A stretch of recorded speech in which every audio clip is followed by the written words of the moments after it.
Hello, welcome to another Infinity Recaps movie titled Beast. Please don't forget to subscribe if you haven't. Let's begin. The movie begins in Africa, where some poachers come across a pride of lions munching on a dead zebra. While shooting at the lions, the poachers miss the pride's alpha male. Unaware that the head lion is nearby, the men start to set a trap for it. Just as another poacher is about to be attacked by the lion that has pounced from the field, one of the poachers emerges with his face and throat cut.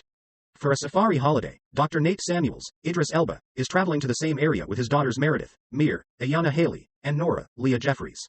Martin Battles, Charlton Copley, a friend of Nate's, meets them there and agrees to be their tour guide. The death of Nate's wife Amali, Naledi Mogadime, to cancer is still deeply felt by the daughters as well as by Nate. During their meal together, Mir vents her resentment against Nate for missing Amali's final days because of his job. Later, Nate expresses his sorrow about the experience to Martin. The following day, Martin and his friend Banji accompany the family on their safari, to Farah Nyatsanza. They arrive at a lion pride that Martin has been caring for since they were pups, and the lions come up to him and welcome him like large, amiable pets. One of the lions pushes Martin away when he attempts to approach a lioness with a gunshot wound in her paw and she growls at him.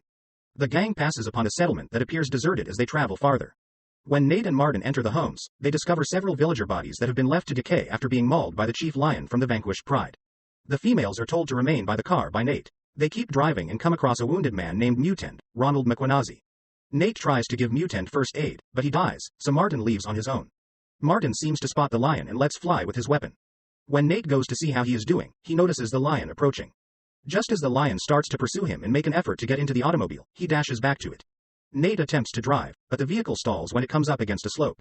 While Nate tries to reach Martin, whose leg has been severely injured by the lion walks away from Nate and the girls. In order to halt the bleeding, Nate instructs him through a walkie-talkie as they search for a solution to save him. With the use of a tranquilizer rifle, Nate searches for the lion.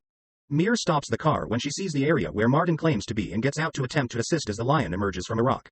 Mir is able to go to Martin as the creature attacks Nate as he attempts to calm it down. While the lion is pursuing Nate, Nora fires a dart into its back, allowing Mir to safely bring Martin back. The trio attempts to recover what little water they have while remaining in the car well into the night while they search for a way to look for assistance. The lion continues to stalk the area as the tranquilizer on it wears off more quickly than they anticipated.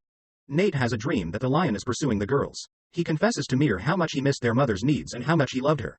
The walkie-talkie soon picks up a voice that alerts the gang to their whereabouts. When the gang is discovered, poachers attack them with their weapons because they identify Martin as an anti-poacher who has murdered some of their guys. The lion then begins to roar, just before it launches into its assault. As Nate makes the decision to take the poacher's van, he rescues the girls. All of the poachers are killed by the lion, and Nate leaves to look for the van keys. Martin instructs the girls to hurry to the van as the lion approaches the group's automobile. Martin drives the lion down the hill with the automobile as it tries to get through the glass it earlier smashed. The lion tries to attack Martin, but when he sees the gas leak, he lights it, blowing himself in the car up and igniting the animal. As dawn approaches, Nate moves the girls closer to their camp while stopping at an abandoned structure to try to treat Mir, who was attacked by the lion. Nate hides the girls as the now severely burned lion approaches. After coming up with an idea, Nate starts making noise in an effort to attract the lion's attention. Nate dashes outside onto the same field that Martin had previously shown them the lion pride. The lion then attempts to bite Nate as he engages in a one-on-one battle with it, striking and slashing it.